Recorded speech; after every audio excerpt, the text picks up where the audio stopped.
Acts chapter 2 verses 42 through 47. All who believed were together and had all things in common. They devoted themselves to the teaching of the apostles, and to the communal life, to the breaking of bread and to the prayers. Awe came upon everyone, and many wonders and signs were done through the apostles. All who were and had all things in common, they would sell their property and possessions and divide them among all according to each one's need. Every day they devoted themselves to meeting together in the temple area and to breaking bread in their homes. They ate their meals with exultation and sincerity of heart, praising God and enjoying favor with all the people. And every day the Lord added to their number those who were being saved.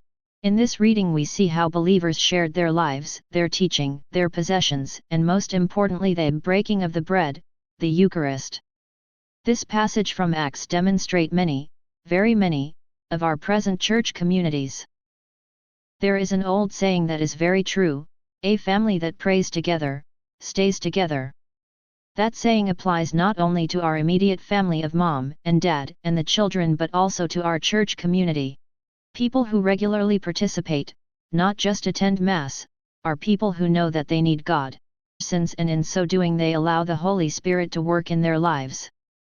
Every time you put money into the collection basket, you are copying the practices of both Old and New Testament people, who helped those less fortunate than themselves.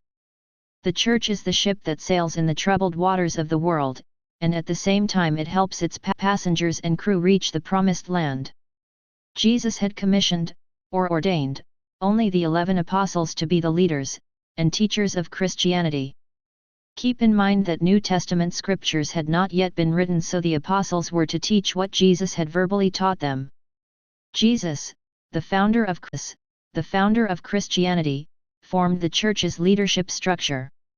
The Ford Motor Company had been founded by Henry Ford and bears his name. Christianity had been formed by Jesus Christ and bears his name. Think of it this way. The Ford Motor Company has a board of directors and thousands of workers. Them has a board of directors, the College of Cardinals, and millions of believers or workers. The employees of the Ford Motor Company have different responsibilities. We the employees or workers in Catholicism also have different responsibilities. The board of Ford Motor Company elects a new chairman when the previous chairman dies or leaves. The College of Cardinals elects a new chairman, the Pope, when the previous one dies or leaves. We become employees of Christianity when we are baptized and are anointed to be priest, prophet, and king. The employees of Ford Motor Company move up the corporate ladder as they develop skills in specific areas, as do the members of the Church. As St. Paul says in Romans chapter 12 verses 6 through 8, having gifts that differ according to the grace given to us, let us use them, if prophecy, in proportion to our faith, if service, in our serving, he who teaches, in his teaching, he who exhorts, in his exhortation, he who contributes, in liberality, he who gives aid, with zeal, he who does acts of mercy, with cheerfulness. As you can see, the Ford Motor Company and the Church seek out leaders who can benefit the company, motivate the employees and for corporate goal. Ford Motor ordains and calls it employment, advancement, or promotion. The Church ordains and calls it holy orders, ordination, or priesthood.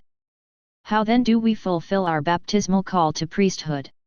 We become a Christian example to our spouse, children, and community by demonstrating Christian values learned as members of the Church, and by so doing we become teachers of Christianity, according to our vocation.